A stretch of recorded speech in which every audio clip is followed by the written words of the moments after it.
வணக்கம் ஃப்ரெண்ட்ஸ். இன்னைக்கு கோதுமை தோசை ஹெல்த்தியாக முருங்கைக்கீரை போட்டு எப்படி பண்ணுறதுன்னு பார்க்கலாம். டேஸ்டியாக இரும்பு சத்து சேரும்.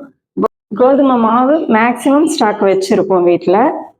இட்லி தோசை மாவு இல்லை அப்படிங்கிறப்ப கோதுமை மாவு வாங்கி வச்சிட்டோம்னா ஈஸியாக பண்ணிக்கலாம். எந்த டைமாக இருந்தாலும் நம்ம ஹோட்டல் இல்லை, லேட் ஆயிடுச்சு, போக முடியல இப்படிங்கிறப்ப ஒரு ஹெல்த்தியான ஒரு தோசையும் சாப்பிட முடியும், ஈஸியாகவும் செய்ய முடியும். எப்படி பண்றதுன்னு பார்க்கலாம் வாங்க. டக்குன்னு ஒரு கோதுமை தோசை எப்படி பண்றதுன்ட்டு பார்க்கலாம். டேஸ்டான கோதுமை தோசை. ஒரு 3 கரண்டி கோதுமை மாவு, கொஞ்சம் நைஸ் உப்பு, அதோடையே கொஞ்சம் கருவேப்பிலை, ஒரு வரமிளகாய் கொஞ்சம் விதைய உதிர்த்திட்டு கிள்ளிக்கோங்க. கொஞ்சமா பெரிய வெங்காயம் சின்ன சைஸ் கட்டமா கட் பண்ணிக்கோங்க. எல்லாம் ஒண்ணா போட்டுடலாம். டேஸ்டான ஒரு கோதுமை தோசை ரெடி பண்ணிடலாம். கொஞ்சமா தண்ணி ஊற்றி கலந்துக்கலாம். ஒரு கையிலயே அப்படியே வீடியோ எடுத்துக்கிட்டே பண்றங்காட்டி இந்த கிண்ணி சுத்திக்கிட்டே இருக்குது.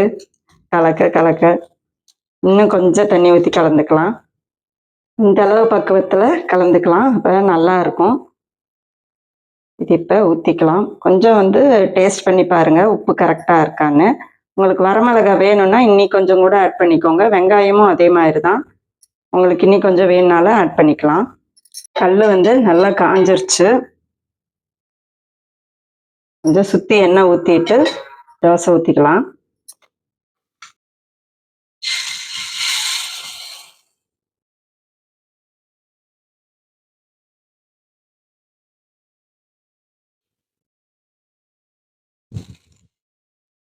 நல்ல டேஸ்டா இருக்கும் இந்த தோசை.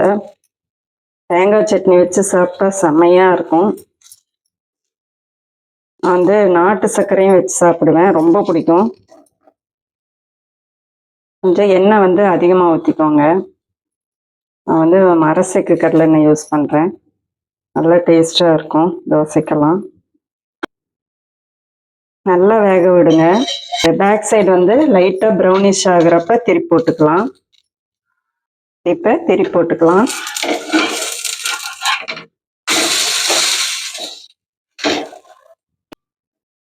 நல்லா வேகட்டும்.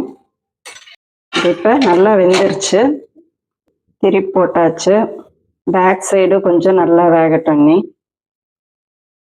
கொஞ்சம் இப்படி டார்க்கா ப்ரௌனிஷ் ஆகுறப்ப தான் நல்லா இருக்கும் சாப்பிட்றதுக்கு.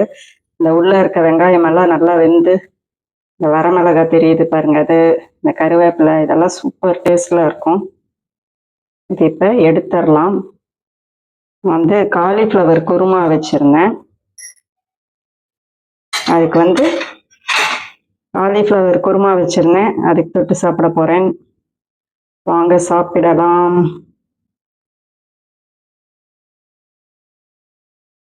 இப்போ சாப்பிட்டு பார்க்கலாம். சாப்பிட்டு பார்க்கறதுக்கு முன்னாடி செட்டிநாடு கொடி ரெசிபியோட டிப்ஸ் என்னன்ட்டுன்னு பார்த்துடலாம். அருகம்புல் இருக்கு இல்லையா, அருகம்புல் நல்லா ஒரு கைப்பிடி அளவு எடுத்துக்கோங்க. நல்லா ஃபைனாக கொஞ்சம் அரைச்சிருங்க. அரைச்சிட்டு அதை நல்லா வடிகட்டிடுங்க. வடிகட்டிட்டு வெல்லம் இருக்கு இல்லையா, வெல்லம் ஒரு ஸ்பூன் அந்த மாதிரியோ அல்ல ஒரு 1.5 ஸ்பூன், உங்களுக்கு இனிப்புக்கு தகுந்த மாதிரி 1 ஸ்பூனோ அல்லது 1.5 ஸ்பூனோ நல்லா அதில் ஆட் பண்ணிட்டு நல்லா கலந்துருங்க. கலந்துட்டு வடிகட்டிட்டு குடிங்க. முகம் நல்லா பளபளப்பு கொடுக்கும். இயற்கையான விஷயம். அருகம்புல் ரொம்ப நல்லது உடம்புக்கு. ட்ரை பண்ணுங்க. ட்ரை பண்ணிட்டு கமெண்ட்ல சொல்லுங்க. இப்ப சாப்பிட்டு பார்க்கலாம்.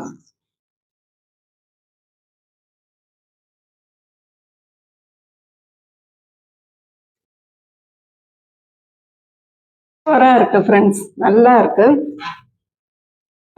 தேங்காய் சட்னியோட சாப்பிட்றதுக்கும் நல்லா இருக்கும். அதே மாதிரி தக்காளி சட்னிக்கும் சூப்பராக இருக்கும். அதாவது கொஞ்சம் சோம்பேறித்தனமாக இருக்குது, டயர்டாக இருக்குது, ஏதாவது வெளியே போயிட்டு வரோம், செய்ய முடியல அப்படிங்கிறப்ப ஈஸியாக செய்யறதுக்கு இந்த கோதுமை தோசை நல்லா இருக்கும். அப்படி செய்யறப்ப முருங்கைக்கீரை இல்லாமல் கூட இந்த மாதிரி செய்யுங்க. நாட்டு சர்க்கரைக்கும் நல்ல ஒரு டேஸ்டாக இருக்குது. கண்டிப்பாக ட்ரை பண்ணுங்க. இது நல்லா ஹெல்த்தியானதாக சாப்பிடலாம். ட்ரை பண்ணிட்டு கமெண்ட்ல சொல்லுங்க. செட்டிநாடு கொடி ரெசிபி சப்ஸ்கிரைப் பண்ணுங்க, கமெண்ட் பண்ணுங்க, ஷேர் பண்ணுங்க, லைக் பண்ணுங்க. என்ன டிஷ் போடலான்ட்டுன்னு கமெண்ட்ல சொல்லுங்க. டாட்டா.